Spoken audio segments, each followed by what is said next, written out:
Suscríbete a nuestro canal y activa la campana de notificaciones.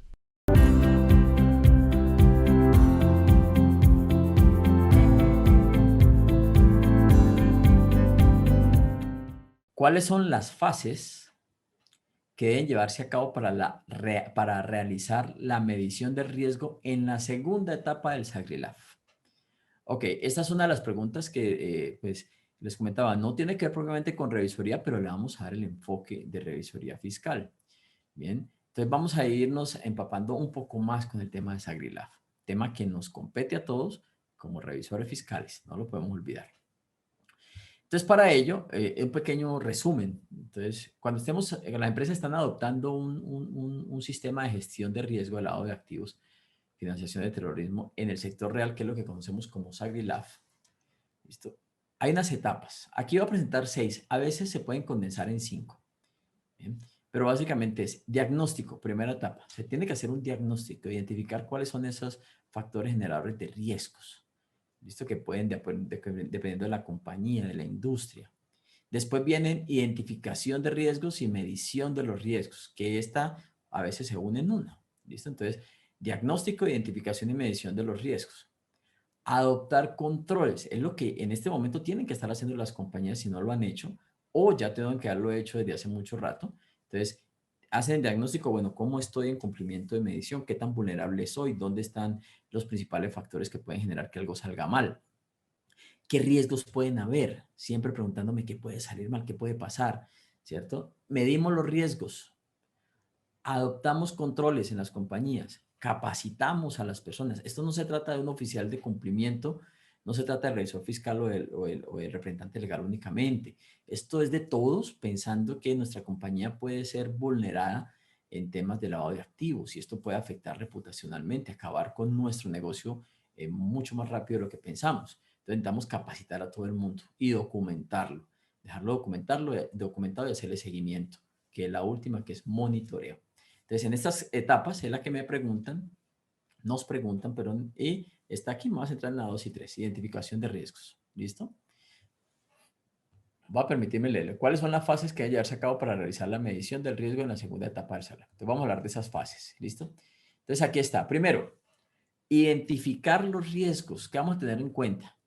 Debemos identificar los eventos para cada factor de riesgo. Ay, ¿qué son factores de riesgo? Están en la etapa de diagnóstico. Ahí tengo que identificar cuáles son. O sea, se identifican en el diagnóstico cuáles son las contrapartes, los clientes, los terceros, los socios, los empleados, qué productos hay en la organización, cuáles son los canales de distribución por los que se venden, las áreas geográficas. Y empiezo a identificar cuál de estas es susceptible o mayormente susceptible, porque todos son susceptibles al lavado de activos. Entonces, con base en eso, las identifico, esos eventos de riesgo. Entonces, si yo vendo un producto, tengo un producto que es muy apetecido para el tema del lavado de riesgos, pues ahí el riesgo va a ser mucho más alto, el riesgo inherente, el cual vamos a hablar ahora. Si en una zona geográfica es más susceptible a temas de lavado de activos, por historia, no porque a mí me parezca, ni porque me pica la oreja derecha, si creo que hay más, no, historia y soportado, entonces ahí enfoco. Entonces recuerden que ese sistema está direccionado hacia identificar alertas, alertas que deben ser evaluadas para efectos de reporte y tomar medidas para que nuestra compañía no ingresen estos dineros que nos pueden afectar. ¿Listo? Entonces, estos son los, los, los eventos de riesgo y cada factor de riesgo que mencionaba. Ahora sí, entonces, vamos a identificar los eventos de riesgo para cada factor y aquí está, vamos como etapas de la pregunta, dice enumerar esos eventos. Vamos a decir, número uno, ¿qué evento puede ser? A nivel de contrapartes, a nivel de productos, a nivel de canales, ¿dónde? ¿Qué puede salir mal? ¿Qué puede suceder? ¿Me pueden ingresar dineros que no sean lícitos a la compañía? ¿Me puede afectar el tema reputacional? ¿Me puede generar incumplimiento de la normatividad? ¿Cómo y por qué puede suceder? ¿Cómo pueden ingresar dineros? Ah, no solamente por efectivo, puede ser por algunas transacciones que yo no identifique, algunas transacciones recurrentes. Entonces, ¿cómo puede suceder el tema? Ya una vez lo identifique, vamos a proceder a medirlos, que es el paso número 2. ¿Listo? Estoy hablando aquí como empresa que está implementando el sistema, ¿no? Es muy similar a lo que se hace como en revisoría fiscal cuando se evalúan los riesgos y como auditoría externa. Entonces, ¿qué criterios voy a utilizar para medir? Pueden ser criterios cuantitativos o cualitativos. En el sector real, digamos, no existe esa exigencia, pero deben quedar muy bien soportados. Lo importante es, si son cualitativos, las bases que estableció o que establezco como administración para esa medición cualitativa. Porque si es cuantitativo, yo puedo decir, vea, es que si es un cliente de esta zona le pongo 1, si es un cliente de esta zona le pongo 2, ¿cierto? Digamos que hay, digamos, lo tengo que documentar. Pero si yo digo es alto, medio o bajo, digo, ah, caramba, ¿qué criterios estoy utilizando para medir esos riesgos?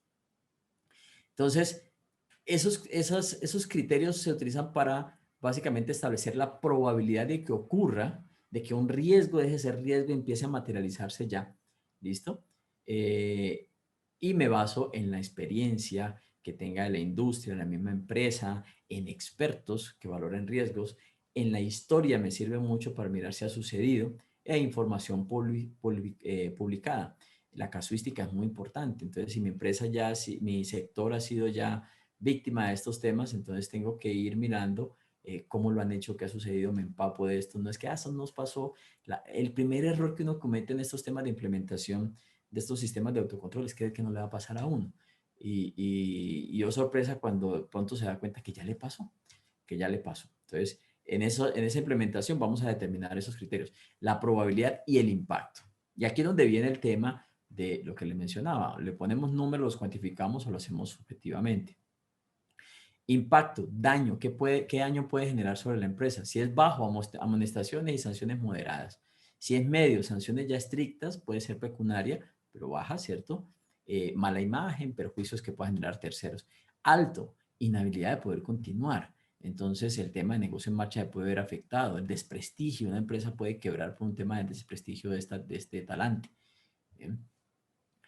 Y también, pues utilizar estas matrices de calor, donde vamos a medir por impacto en probabilidad. Aquí hay 5 variables horizontal y 5 variables verticalmente. Sin embargo, yo le puedo colocar todas las variables que yo quiera. Entonces, algunos dicen insignificante medio, insignificante alto, menor medio, crítico alto. Aquí están simplemente unos modelos a seguir. Lo importante es que yo empiezo a pensar, bueno, este riesgo tiene un impacto alto, medio, bajo, mayor, catastrófico, y la probabilidad de ocurrencia, improbable, posible, ocasional, moderado, cualquiera que yo le dé ahí, y los que en algún momento lleguen a quedar en la parte roja, pues ahí voy a direccionar mi trabajo primero, ya a emitir o a diseñar los controles que mitiguen ese riesgo y que el riesgo residual sea reducido. Entonces es importante, ahí vamos teniendo herramientas, lo importante es conocerlo, conocerlo. Y como revisores fiscales, esto es lo que entramos a evaluar. ¿Cómo lo hicieron? ¿Cuándo lo hicieron? ¿Con quién lo hicieron? ¿Por qué lo hicieron? Y concluir.